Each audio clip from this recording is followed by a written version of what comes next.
Welcome back to What the Tech. Now, are you thinking about taking your business global? Well, you're not alone. In this podcast episode, we're actually going to discuss the hiring, compliance, tax, and payroll implications for expanding abroad.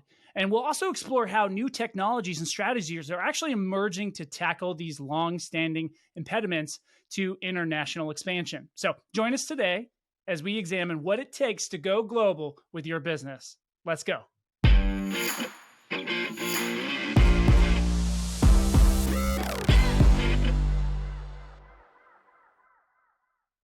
From setting up shop overseas to navigating employment regulations across borders, there's a lot of detail that goes into making sure your company is compliant in each country where you conduct operations. Now, today, my guest knows all of the pitfalls and is helping to change the landscape forever.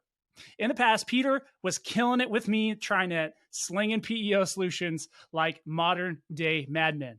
But currently, Peter Barko is the global payroll sales manager at Rippling and is leading the charge in their go-to-market strategy for global solutions. Hey, Peter, welcome to the show. Thanks, Troy. Pleasure to be here. Yeah. So this subject, I think, based on where we're going with things around going global, is something that I think every business owner, small, large, has been thinking about. But before I jump into that, because I think it's a fire topic, and I think you're the guy to have the conversation with, especially with your background and what you're doing today. I always just like to have a little fun with my guests. And, you know, you had shared something with me in and around some of your eating habits. And I just thought it was fantastic. A couple things you probably tout around the boys on a golf weekend or something like that. I would love for you to dive in that a little bit deeper and just share it with me and the listeners. Yeah, sure. Happy to do that. And again, happy to be here. Excited to talk to you today. And yeah, I've had a couple call them like eating contests that I was part of, kind of self-induced or self-created, but and kind of funny because I'm certainly not a big guy, but one of these was around Taco Bell, right? Always loved Taco Bell, like crunchy tacos are the best. Throw some fire sauce on there. It's felt like I could eat a million of them.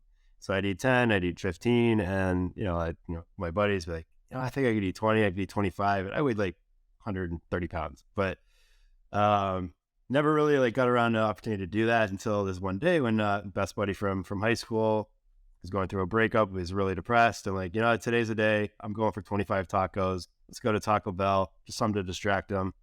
So we go there, like seeing a Taco Bell, they're going nuts. Like this kid's coming in ordering 25 tacos, whatever. And fast forward, we're back at his house and kind of going through that. And it was one of the toughest things I've ever gone through.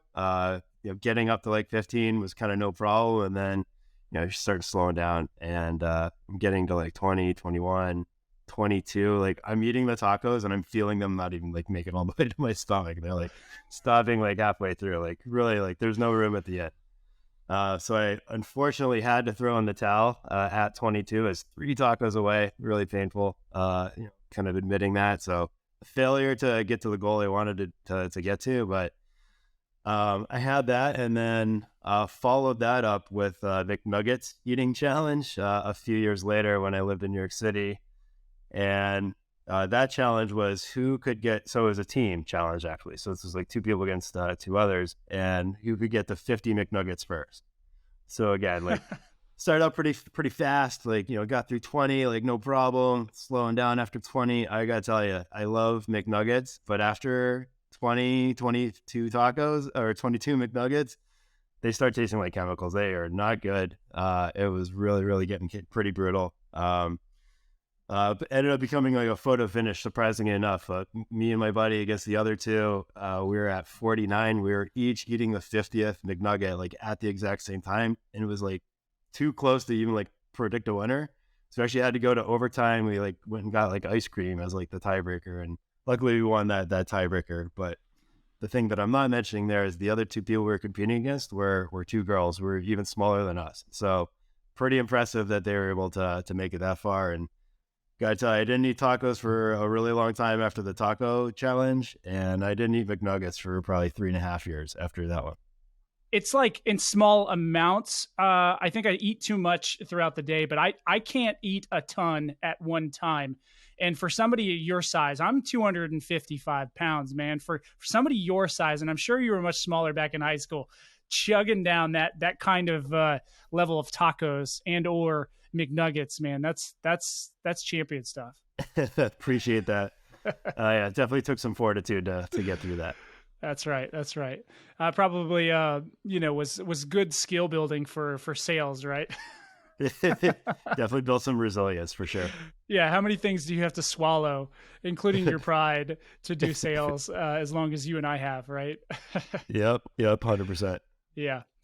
Now, before I dig into the actual topic, I want to talk about something that I just thought was amazing and impressive that Rippling did, and I think it was really impressive, and it came from the very top. I mean, Parker Conrad, said, when the whole Silicon Valley Bank situation happened, hey, we're going to do something about it, even if it's kind of a temporary thing. We're going to try to take care of these people. Share a little bit more about that, because you got to be proud about that. Yeah, it was started out as a kind of nerve-wracking day, like a lot of anxiety of like, what is this going to look like? How can we respond? What is the customer prospect feedback going to be to all of this? And just kind of like seeing how it all unfolded throughout the day was very interesting, and I think really enlightening, kind of the way that Rippling operates. And so, finding out about the SVB collapse, started hearing rumblings about this Thursday night. And, fortunately for Rippling, we had, been in process of switching over banks to JP Morgan Chase. That had begun like weeks in advance, a lot of like engineering work that goes into that. And so like the framework had already been kind of built to be able to do that at some point in the future. We just, of course, hadn't turned it on yet. And then this all went down. And so first thing was like, do whatever we can to accelerate, like moving everything over to JP Morgan Chase for everything moving forward. But of course, we had customers that had employees that needed to be paid that Friday, the 10th, and their payments were sent days before, held in SVB to be dispersed, of course, that day to those employees. We had employees with future check dates as well to kind of consider. And so Rippling, fortunately, we have some funds in the bank. We were able to pull together $130 million to cover all the checks that needed to go out that Friday. And, through, processing those through JP Morgan Chase, weren't able to access our money at SVB at that point, of course. And ultimately got a good majority of those employees paid that Friday by fronting the payroll. There were a few that had maybe regional banks or smaller banks that didn't get paid till Monday. So that turned out to be the kind of the worst effect of that, is that those employees didn't get paid till Monday. And then kind of thinking about like the longer term, like we had the 15th check date coming up and a ton of employees that need to be paid there, like, almost over $500 million in payroll that needed to go out somehow. And those funds in SVB, of course, we didn't know when we'd have access to them as we're thinking about this over the weekend. So huge credit to Parker and the entire leadership team and how they kind of managed this and providing like direct communications throughout the process via Twitter and other channels. But also thinking about that 15th check day, Parker went to talk to a lot of investors, and a lot of those investors that had been working with Rippling were also dealing with SVB kind of inconveniences and money being tied up there, so they couldn't help us even if they wanted to. But Rippling and Parker were able to connect with an investor over the weekend, and really within a matter of 12 hours from like that initial conversation, had a term sheet for $500 million, $500 million raise that would allow us to front payroll for the 15th paycheck if we needed to.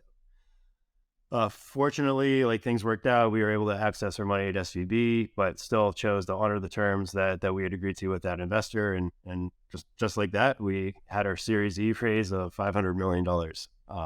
So I think it says a lot about just like the openness and transparency that we had, publicly. We experienced that as employees internally, but also really speaks to like a core value of Rippling, which is kind of do whatever it takes for the customer. And I thought that really spoke a lot to, seeing that in practice. Yeah, that's incredible. And, I immediately, just so you know, we have some common connections there, Rippling. I immediately got an email about that on what was happening and what Rippling was trying to do. So like you were talking about transparency, that's super important, right? Because it even went out to all the consultants that could be impacted, all the relationships. I'm sure you're communicating daily, second by second, really, with customers to say, hey, this is what we're trying to do, this is what we're doing. So I think that was an incredible move to be made, because 80+% of Americans live paycheck to paycheck, right? And so how huge was it that a lot of these people weren't as negatively impacted as they could have been, just because Rippling went out of their way to do a little bit more, and in this case, $500 million more. Right? Yeah, it really was, and really cool to see. And credit to like the entire Rippling organization for rallying behind this. We had account management, but like also people from like other departments pitching in to call down our list of every customer that could have been affected. Wanted to just like be a sounding board, hear what's going on, let them know about what we were doing, kind of give them real-time updates, explain like. It's incredible. I mean, it really is. That's incredible. And I'm glad to be a witness of something like that in 2023. It speaks a lot about both the senior leadership, of Rippling, but also all the people, the hands and feet, making all those calls to all those people that could potentially be impacted. I am curious how many total, I don't know if it would be households, but paychecks were potentially going to be impacted. Yeah, I'm not sure I have the exact number on that, but it was hundreds of thousands. Yeah, that's a lot. Well, thanks for sharing that with me. And, I think it is a testament to businesses doing the right thing, even though it's not always easy, right? And I know that money was coming, that the FDIC ensures that money and it was guaranteed. But regardless, just all the hoops that have to be jumped through, for an undisclosed amount of time, how long that's going to take, it's pretty incredible. Yep, it really was really cool to see all around how it all ended up. But from where we started to where we ended was very different. All right, so jumping into the topic of global employment, let's start off with your background a little bit. Why don't you share a little bit about what you've been doing, what you've been up to, and the call you got that brought you over to Rippling, and then now what you've been poised to focus on, as you're kind of helping Rippling, who's already pretty advanced in the area, to go farther in global. Yeah, absolutely. And so, currently a global sales manager at Rippling. I've been here since beginning of August. So it's amazing how time has flown and how much we've gotten done in it seems like a relatively short amount of time, but doesn't feel that way. Mm-hmm. And so helping lead the go-to-market efforts from the sales side, and selling the suite of global solutions that Rippling has to offer, and is in a really kind of cool and differentiated way, which we can talk about. But prior to Rippling, I was at a company called Atlas, formerly known as Elements Global Services, for about 6 years. Started there as really the first sales hire to sell employer record solutions, for Atlas/Elements, and helped lead a tremendous amount of growth for Atlas, starting from really just like a handful of countries to over 160 countries where they can provide employer record services by the time I left. Fundraisers all throughout, and great success and great growth. But ultimately left there as employee number 2 based on tenure.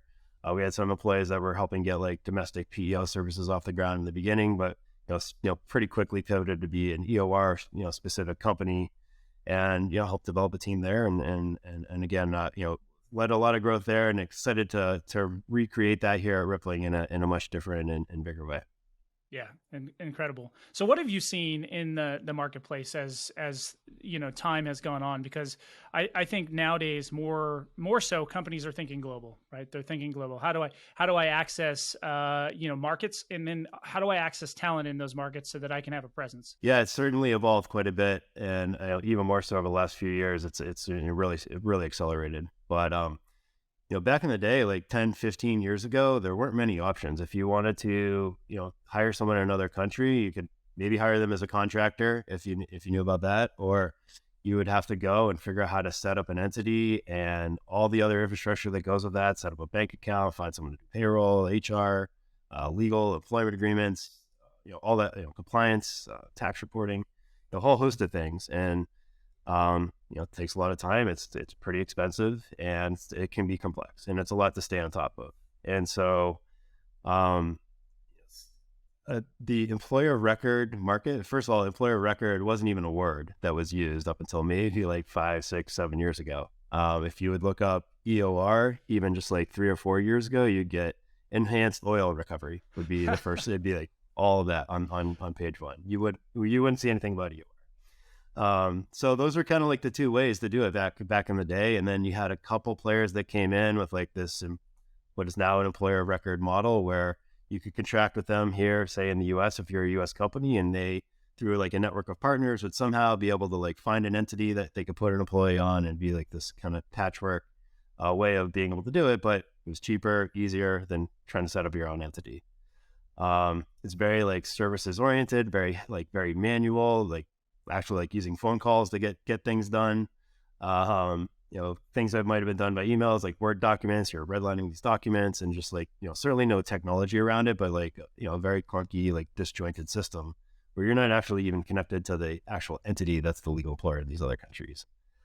Fast forward to about, face 5 or 6 years ago when I started at Atlas. Atlas was the first fully direct employer of record, meaning that Atlas didn't partner with other partners in these third parties in these other countries for the entity management. They were the direct employer of record. So it was Atlas's entity name in the UK entity, the Indian entity, whatever. So really cutting out some of those middlemen that existed with all the other solutions in the marketplace at that point. So that was really disruptive at that point. But even, 5 years ago, there really still wasn't much technology around. You had some EORs might use like Bamboo HR, for example, and kind of, customize it somewhat for this world just to have something to be able to onboard employees, but it's very limited as far as any kind of capabilities around it. And you're still emailing employment agreements, you're redlining it, going back, take two weeks to just get a simple employment agreement out to a new employee. Again, the direct model was pretty disruptive, I'd say 5 years ago. I think most EORs have moved to at least a mostly direct model, meaning that, they might have a partner in some obscure countries, but they would own the entity in the more popular countries. And so I think with the pandemic, of course, the distributed model or remote workforce, people finding talent wherever they can find it, has certainly been accelerated to a pretty significant degree. And with that, a lot of new players have come into the marketplace. A lot of funding has come into this market as well. And with that funding, we've seen definitely a bigger focus on technology to streamline and automate and kind of like take it to the next level of efficiency in kind of managing your employees overseas in kind of one platform. And that's a big change. Just having, even visibility into employees in different markets is something that's relatively new, because even within those employee of record relationships you're talking about, yeah, there's a record, but there's an individual system that maybe that provider is managing for each one of those. And there's really no data back to any sort of centralized system. Is that right? Or at least that's the way it was. Yeah, it's pretty limited, right? And so like the one thing that really hasn't been talked about in this industry until very recently is that despite having a direct EOR model where you own the entities, no global provider actually processes the payroll themselves. So it's really a third party that's processing the payroll in the UK. It's probably a different third party that's processing payroll for you in India, a different third party in other countries as well. So it's this kind of like disjointed system of payroll processors that are actually processing the payroll in all these countries. And then you have a global provider that's aggregating those processors, and it's all happening behind the scenes. So you're just working with the payroll aggregator, the EOR solution that's managing all these other third parties behind the scenes. But then, collating that data and then aggregating it all into kind of one system is really difficult, because that data is really housed with these third parties. You're not getting that information in real time. You're not getting tax calculations done in real time. You're collecting money from your client. You're sending it over to your third party. They're doing what they need to do in country and then kind of reporting back. But it's still like a somewhat manual system, behind the scenes because of that. So technology has been pretty limited. Especially if you have U.S. employees, like there's really been no provider that has like an integrated system of record that would house your U.S. employees and your international employees in one system in any kind of like meaningful way up until very recently. Yeah, other than names and maybe addresses, right? Yeah, exactly. And that's I've seen that. My own personal experience being in the world of HCM. Now I predominantly have worked in the domestic marketplace. What have you learned from kind of going global, with things? Like, what are some of the biggest challenges and any funny things that you've noticed, in certain countries that you're like, this was really difficult or interesting because. Yeah, I mean, I think one thing is just like you're dealing with different cultures, right? So like, people in India have different expectations for how they're going to be managed, what their employment agreement is going to be like, how they're going to be compensated versus someone in another country. There's just also like cultural expectations and like, how you're working with them, and of course like what kind of benefits might be offered, based on the country where they're living and working. Um, there's just a lot of nuance. Every country, even just within the U.S., like you find like, state laws, of course, vary. California is kind of like its own country, you could say. So there's a lot of variance just within the U.S., within one country, and you take that, abroad, and like there's drastic differences between, how things operate in Canada versus Rwanda, for example.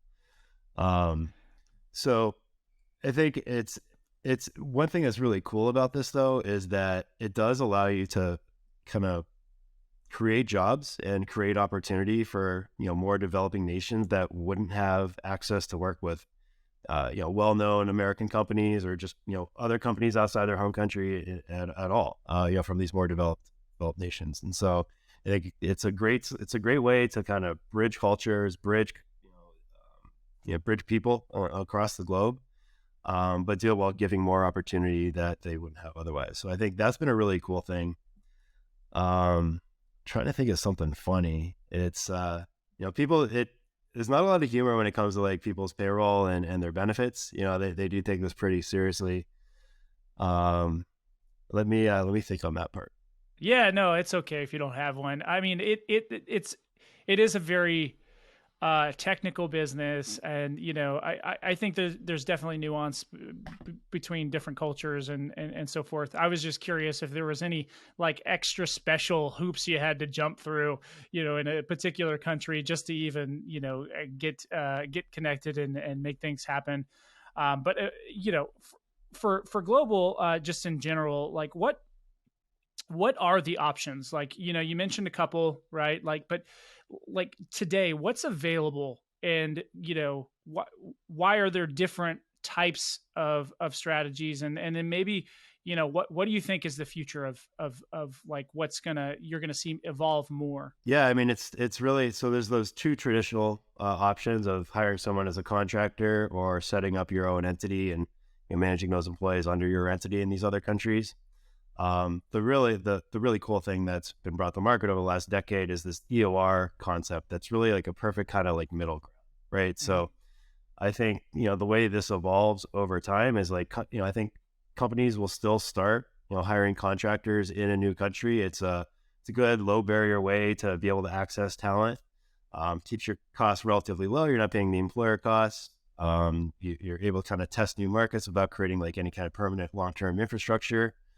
So it's still going to be, I think, the ideal way to test a new market.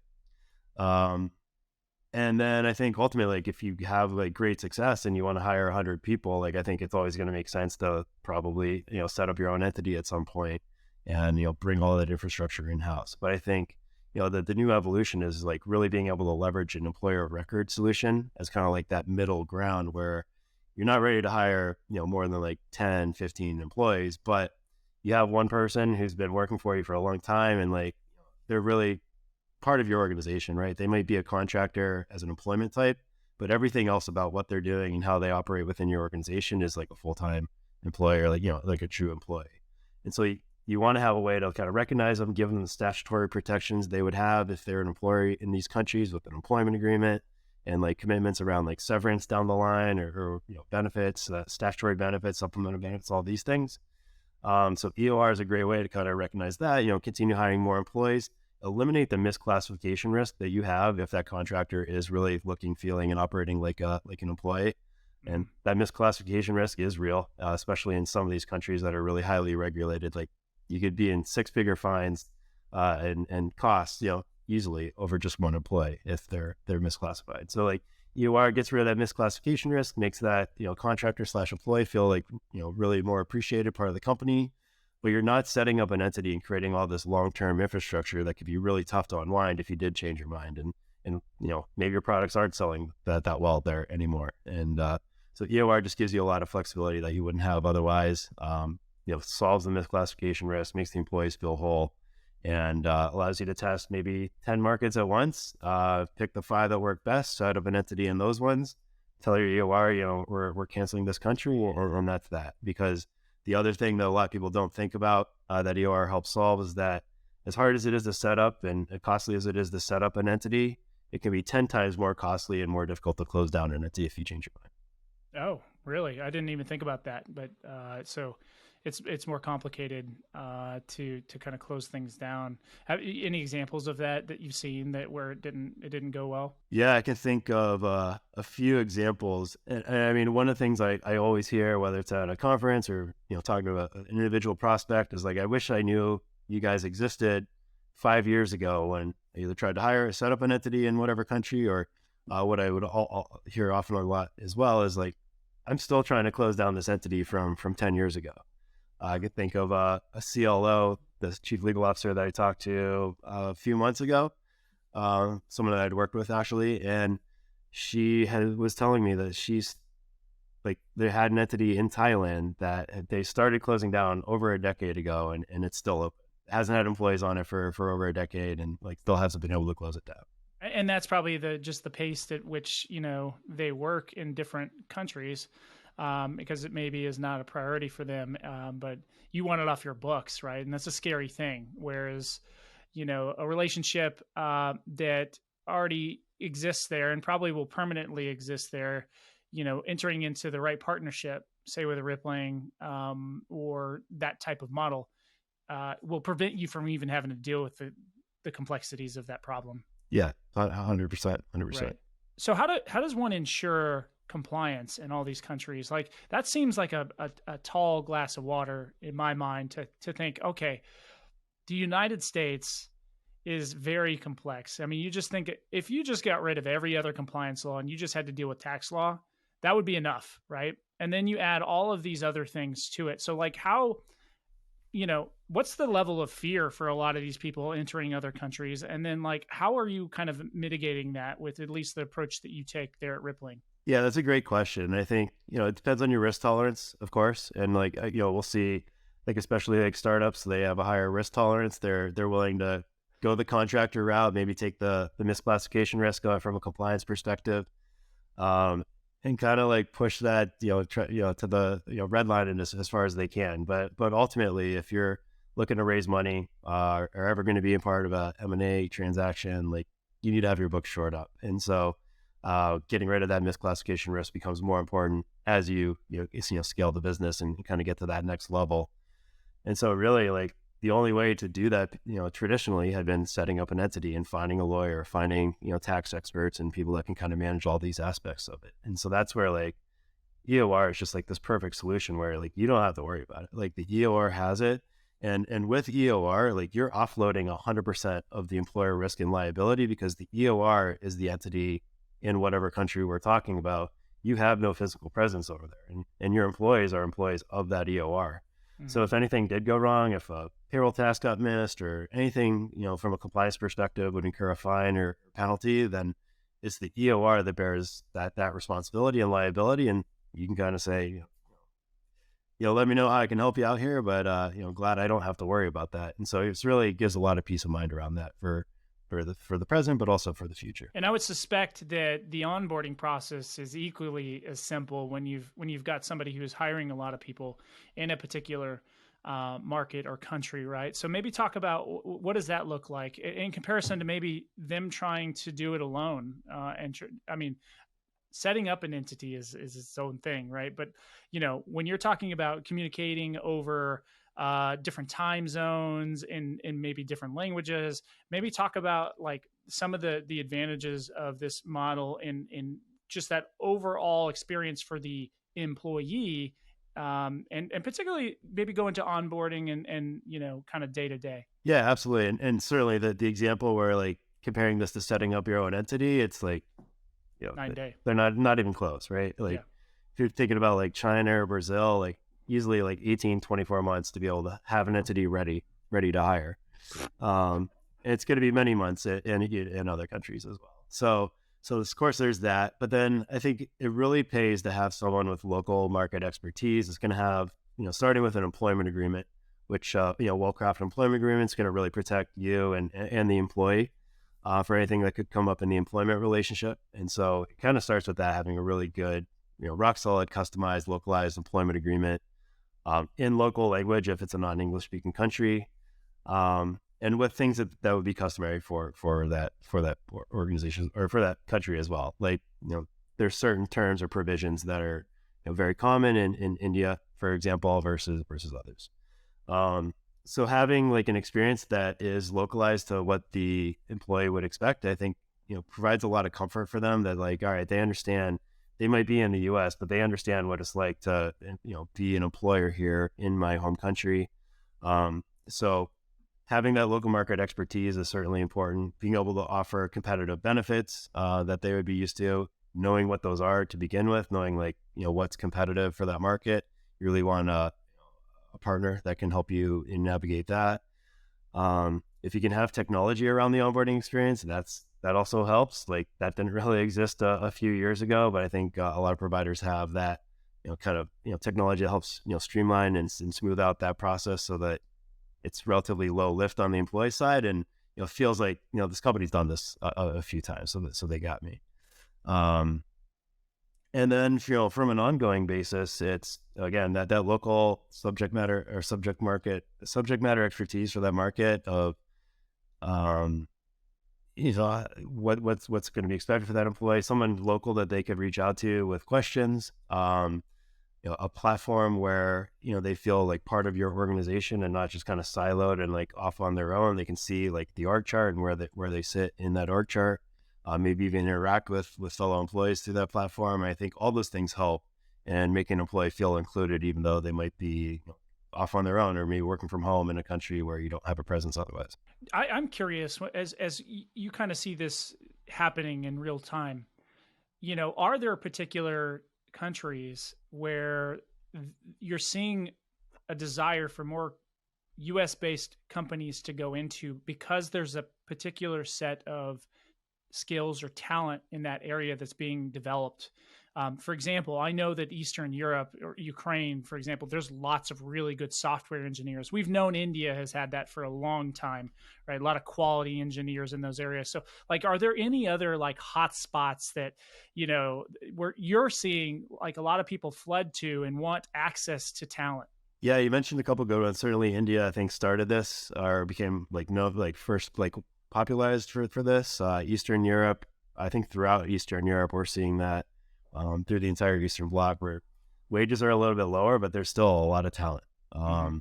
And it's been especially important, I think, over the last few years where tech talent's getting harder and harder to find in the US. I mean, I think this has been a thing for a while. And if you do find it, they're very expensive.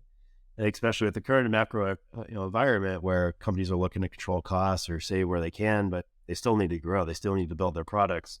We're finding a lot more interest in finding that good tech talent in other countries that, maybe they can hire 3 people in India for the cost of just one in San Francisco or Silicon Valley, for example. So it's smart from a business perspective that way. And yeah, I think, Southeast Asia is another hotbed. A lot of countries throughout Southeast Asia are getting a lot of attention.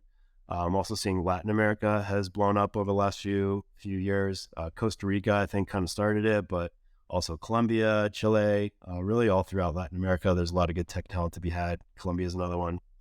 And I think like the next place where people are going to start looking, and have sort of started already, is Africa. If you're looking at like Nigeria or Kenya, maybe South Africa, we're finding that there's a lot more tech talent being developed in Africa as well. So I think, again, harkening back to what I mentioned earlier, just like being able to bring this opportunity to more developing countries that would not have this otherwise is one of the really great things about global solutions out there today. Yeah, no, I agree. And it gives opportunities to others. The sticker price for a software developer, a good one in the United States, especially if they're in, San Fran or something like that, is pretty high. I mean, but look, you've got figure people that can't afford an apartment in places like that, so it kind of makes sense, right? That's probably more of a critical error on the state of California than it is on the software engineer who's eating ramen and making multiple 6 figures, right? For sure. So let me ask this, kind of bringing it home. Like, what would be your best piece of advice? Maybe line up a couple things like in a row for a company leader that says, I am looking to employ globally. And maybe they are already doing some of that via the contractor route, like an Upwork or Fiverr or something like that. But like, what are the next steps that they would take to make sure that they're doing that? Like, what would you suggest? Yeah, I mean, and unless you're ready to go and set up an entity and know that like you have that long-term presence, and even if you are, that's going to take some time. My first recommendation would really be talk to a provider that has an employer of record solution, right? I mentioned it's this kind of perfect middle ground. It's it's going to be more expensive than hiring a contractor, right? Because you are taking on the employer costs, but you're going to eliminate the misclassification risk, and that's something that has becoming more of a thing like over the last few years as countries realize they have a lot of contractors who are misclassified, working in their countries, and they're not getting that tax revenue. Hopefully the contractors are paying their taxes, but there's additional tax revenue they're not getting. And, economies are struggling, right? They need as much revenue as possible. So like that misclassification will become more and more of a thing. Countries are continuing to crack down on that and pass new laws. Canada just passed a new law, just in January around this, really, cracking down more on like IT and business professionals that are misclassified. So I really think it is, talk to a global provider that has a suite of solutions, right? So if you want to go contractors, if you want to go EOR, if you want to set up an entity, they could support you like throughout that whole journey and kind of maybe even provide a hybrid model where you have contractors in one country, EOR in another, global payroll under your entities in another. And it's really kind of has all the options available based on your business direction and strategy, but could do that in a comprehensive way. And if you can find a provider that can do that and integrate that with your US employees, even better. Spoiler alert, there's only one provider that can do that, of course, and that's Rippling. And if you can find one that can do that with a premium offering where you have 4 or 5 day turnaround times, that's another nice benefit. That also doesn't really exist anywhere else. Yeah, I was going to give you a second to talk about what Rippling's doing. I mean, you guys are on the bleeding edge of what technology is capable in the space. And, I mean, some would argue that, there's something to be said for being able to, go as deep as you can here domestically. And there's certainly some technology providers that can do that, but at what cost? But your speed at being able to do things for, small and high growth companies, not that you can't handle the big boys, but your ability to do that and encompass those people from a global standpoint, I really do think is a key differentiator. That's why we're having this conversation today. I know there's a lot of good things about Rippling, but that's something that is absolutely unique about you. So take a second to just talk about Rippling and the direction of the organization, because you and I, when we were talking behind scenes a little bit about this, you were kind of on the fence about even not going to Rippling, but like, hey, what is this? Because you have a particular set of skills and a particular set of interests, and you wanted to make sure you had the backing to do this right. And you feel like you have that at Rippling. And so talk maybe a little bit more about that. Yeah, absolutely. And like kind of goes back to my time at Atlas too. Like I never planned on ever leaving Atlas. Loved everyone I worked with there. And like had never even like answered like a recruiter's LinkedIn message up until I had my first conversation with Paul Barber at Rippling about a year ago. And throughout my discussions with Rippling over the summer, like continued to be kind of blown away by what they were building and kind of the strategy that they were going to employ. One, it started with having an all-in-one solution, right? Being able to support your US employees really, really well, but then also globalize that and be able to support your international employees in the same platform, not through partners, not through integrations, like the actual same platform. You're running payroll for your global employees, international employees as in the same dashboard as your US employees. So like that was really impressive. It was something that I got asked all the time is, can you integrate with my domestic payroll provider, whoever that was? And the answer is no for all global providers until today, just basically building it all ourselves. So like that was really impressive. But again, really didn't want to leave Atlas, and as exciting as that was, thought it could take some time for Rippling to build all this well and build this all really well and create some differentiation until they learned how Rippling was going to be processing payroll. And that was by eliminating the third parties that every other global solutions provider has. And so rather than being a payroll aggregator, Rippling is a payroll processor in a large number of countries where when you run payroll on Rippling, you're literally running payroll. We're pulling funds from your U.S. account, and your employees are getting paid in local currency, by the end of that week. So that is just really incredible compared to like 2 to 4 week payroll turnaround times for everyone else who has to go through these third parties. Again, hadn't been a competitive disadvantage to do it that way until Rippling came to the market. And I think that's really, really impressive. And you bolt all of that on top of like just the quality of Rippling's technology in general, and it provides an amazing and really differentiated customer and employee experience. Yeah, Rippling, like Zenefits, is a real disruptor in a marketplace that got kind of content with the way things are. And I think the speed of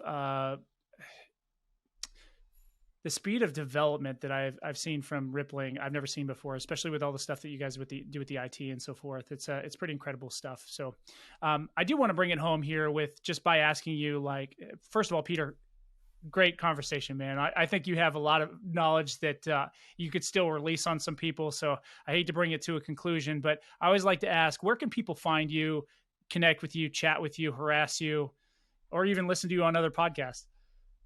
Yeah, absolutely. So LinkedIn's probably the best way to find me. Peter Barko. I'm the only one out there, I think. Barko. But yeah, that's probably the best place. I have Twitter, Peter Barko there as well. Of course, feel free to reach out to Troy. He can connect you with me if happy to provide my contact information that way. Absolutely. And I'll provide it in the description. So, hey, man, thanks for coming on. And I always like to say thank you to the listeners for coming on, listening, subscribing, and hey, boop that like button for my man, Peter, and keep on listening. And thanks for being here with us today. Awesome. Thanks, Troy. Really appreciate the chat. We'll talk soon. Yeah, man. It was good.